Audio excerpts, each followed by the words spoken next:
तो hello guys, आज हम वापस आ चुके हैं हमारी एक और मार्केट अंडरस्टैंडिंग वाली वीडियो के साथ। तो आज का जो टॉपिक है, मतलब आज हम 2 जुलाई को मार्केट ने कैसे रिएक्ट किया उसके बारे में हम बात करने वाले हैं। तो अगर आपने मेरी प्रीवियस वाली वीडियो देखी होगी मार्केट अंडरस्टैंडिंग वाली की, उसमें मैंने कल का मतलब जो 1 जुलाई का जो मार्केट था उसके बारे में मैंने बताया था कि नॉर्मली जो 1 जुलाई का जो मार्केट था, अगर वो उसके बारे में अगर हम बात करें तो जनरली उस इस वाले रेजिस्टेंस के पास यहाँ पर बायर स्ट्रैप हो गए थे और उसके साथ साथ एक ट्रेंड लाइन भी फॉर्म हो गई थी, जिसकी वजह से एक ट्रेंड लाइन लिक्विडिटी भी फॉर्म हो गई थी। और मैंने ऑलरेडी उस वीडियो में बताया था कि कल की जो 1 जुलाई का जो मार्केट था, वहाँ पे जो एंडिंग में ये जो रेड कैंडल, मतलब एंडिंग में जो ये डाउन साइड वाला ये जो मोमेंटम आया ना, वो अगर मार्केट का टाइम और थोड़ा ज़्यादा होता तो ये जो करेक्शन, मतलब ये जो नीचे वाली जो मूव थी वो बहुत बड़ी हो सकती थी। और मैंने ये भी आपको बताया था कि अगले दिन मतलब 2 जुलाई को मार्केट में एक फॉल देखने को मिल सकता है। और सिमिलरली अगर आज हम देखें तो आज मार्केट की ओपनिंग इस वाले एरिया से हुई और ऐसे यहाँ पर ओपनिंग होने के साथ साथ मार्केट ने यहाँ पर बहुत बड़ा यहाँ पर फॉल दिया। मतलब आप देख सकते हो कि ऑलमोस्ट यहाँ पर अगर हम देखें तो कम से कम यहाँ पर ऑलमोस्ट 300 पॉइंट्स के, मतलब 350 पॉइंट का यहाँ पर फिन निफ्टी में एक बहुत बड़ा यहाँ पर फॉल अपने को देखने को मिला।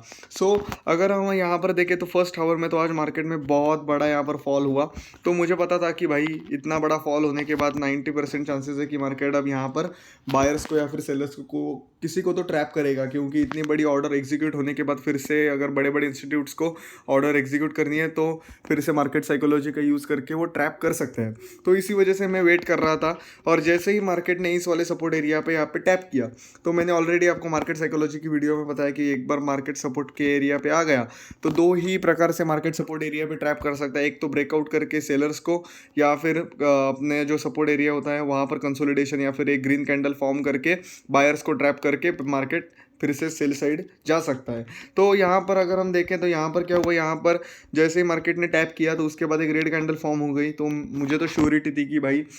डाउन साइड का एक आधा ट्रेड अपने को मिल सकता है। तो जैसे ही इस वाले एरिया पे ग्रीन कैंडल मैंने देखी तो भाई मैंने सीधा शिफ्ट किया 5 मिनट की कैंडल पे। तो टाइम फ्रेम में जैसे ही मैंने शिफ्ट किया तो मैंने देखा कि भाई अब मार्केट ये सपोर्ट वाले एरिया पे यहाँ पर कंसोलिडेट कर रहा है। मतलब यहाँ पे टैप इन होने के बाद यहाँ पर एक जो ये जो मतलब मूव आई, तो यहाँ पर देखा तो मैंने यहाँ पर मेरे को फिगर आउट की हुआ कि भाई यहाँ पर एक ट्रेंड लाइन की भी यहाँ पर लिक्विडिटी फॉर्म हो रही है और उसके साथ साथ ये जो सपोर्ट एरिया से जो बाइंग आई है उनको भी मार्केट ट्रैप कर सकता है। तो सिंपल यहाँ पर बायर्स ट्रैप हो गए थे और जैसे ही यहाँ पर प्राइस ने इस वाले जो अपना स्ट्रक्चर था उसको ब्रेक किया तो इस वाले ऑर्डर ब्लॉक से ये जो स्ट्रक्चर ब्रेक होने से पहले जो अपोजिट कैंडल होएगी, मतलब मैंने ऑलरेडी अपने एसएमसी वाले वीडियोस में बताया है कि भाई कैसे वर्क करता है। तो यहाँ पर अगर हम देखें तो ये अपोजिट कैंडल थी before the break of structure, और अगर हम देखें तो इस वाले मतलब कैंडल इस वाले ऑर्डर ब्लॉक को टैप करने के बाद प्राइस ने नीचे वाली मूवमेंट दे दी। मतलब थोड़ा इतनी फास्ट मूवमेंट नहीं थी, लेकिन यहाँ कंसोलिडेशन से प्राइस नीचे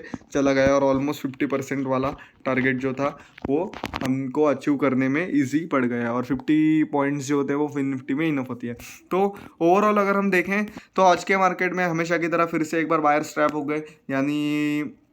हम देखें तो इस वाले सपोर्ट एरिया पे प्राइस जैसे ही आई है ग्रीन कैंडल फॉर्म हो गई, ग्रीन कैंडल फॉर्म होने की वजह से फिर से जो बायर्स है वो ट्रैप होने में इजी हो गए। अगर यहाँ पर एक ग्रीन कैंडल फॉर्म ना होती और अगर रेड कैंडल फॉर्म होकर ये जो सपोर्ट है वो अगर ब्रेक हो जाता तो 90% लोग सेल साइड के लिए चले जाते। जो रिटेलर है वो देखते कि भाई चलो चलो रेड कैंडल फॉर्म हो रही है, उसके साथ साथ ये सपोर्ट भी ब्रेक हो रहा है, इंपॉर्टेंट सपोर्ट, तो चलो चलो चलो सेल साइड चलते हैं। तो यहाँ पर एक अपसाइड के जो मोमेंटम था वो आने की प्रोबेबिलिटी थी, लेकिन नहीं, यहाँ पर प्राइस ने यहाँ पर बायर्स को ट्रैप करके यहाँ पर सेल साइड के लिए अपने को एक ट्रेड दे दिया। जनरली अगर हम देखें तो मैं जो ट्रेड करता हूँ वो जनरली मतलब फर्स्ट आवर या होने के बाद ही ट्रेड करता हूँ, क्योंकि मैंने आपको ऑलरेडी टाइम फ्रेम वाली वीडियोस में बताया कि भाई पहले अपने को अंडरस्टैंड करना है कि भाई मार्केट की कंडीशन क्या है और उसके बाद हम एंट्री के लिए दूसरी टाइम फ्रेम यूज़ करते हैं। तो अगर मार्केट की कंडीशन आपको डिटरमाइन करनी है तो हावरली टाइम फ्रेम यूज़ करो और उसके साथ साथ एंट्री करने के लिए 5 मिनट या फिर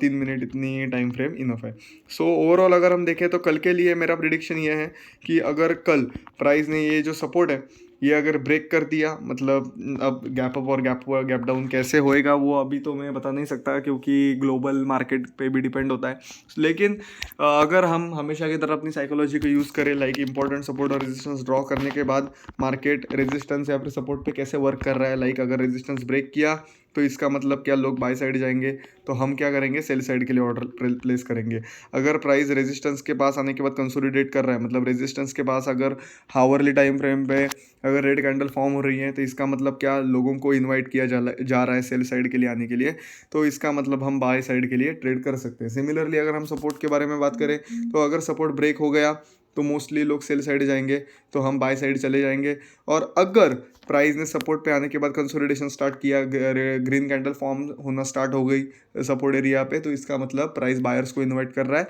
मतलब हम सेल साइड के लिए जा सकते हैं। ऐसे मार्केट साइकोलॉजी का अगर हम यूज़ करें तो हम प्रॉपरली ट्रेड कर सकते हैं। आज जो 2 जुलाई का मार्केट था, वहाँ पर अगर हम देखें तो अपना जो सपोर्ट एरिया पे जो बायर्स को ट्रैप करने का जो सेटअप था, वो जनरली आज फिगर्ड आउट हुआ। कल देखते हैं क्या होता है। कल भी जनरली इन्हीं चारों, मतलब ये जो कंडीशन होती है, इन चारों कंडीशन के ऊपर ही मार्केट ट्रैप या फिर मार्केट साइकोलॉजी यूज़ करके जो ऑपरेटर होते हैं वो आपको ट्रैप कर सकते हैं। बी अवेयर और यूज़ करो जो मैंने बताया है, इन 4 कंडीशन का यूज़ करो, और सिंपल पहले हावरली टाइम फ्रेम का यूज़ करो टू अंडरस्टैंड द डायरेक्शन, या फिर जो मार्केट की कंडीशन है वो अंडरस्टैंड करने के लिए हावरली टाइम फ्रेम यूज़ करो, और सिंपल मार्केट में एंट्री करने के लिए जो 5 मिनट्स या फिर 3 मिनट्स का जो चार्ट होता है वो यूज़ करो। सिंपल ये 2 चीज़ें आप यूज़ करो, टाइम फ्रेम और 4 कंडीशन यूज़ करो, साइकोलॉजी आपकी बिल्डअप होने में बहुत ज़्यादा हेल्पफुल होगी। आज की वीडियो में इतना ही गाइज। मैंने आज का 2 जुलाई का जो मार्केट था, मतलब जो बायर्स को कैसे ट्रैप किया, उसके बारे में आपको बताने के लिए मैंने ये वीडियो खास अपलोड किया है। तो आज की वीडियो के लिए इतना ही गाइज। अगर वीडियो पसंद आए, लाइक करना, शेयर करना, सब्सक्राइब करना। और अगला जो टॉपिक मैं लाने वाला हूँ वीडियोज़ का, मतलब ये मैं एक सीरीज स्टार्ट करने वाला हूँ जहाँ पर मैं एवरीडे का जो मार्केट है वो उसको एक्सप्लेन करूँगा, कैसे मतलब मार्केट साइकोलॉजी वर्क करती है, वो मैं आपको एवरीडे के मार्केट में बताऊँगा। उसके साथ साथ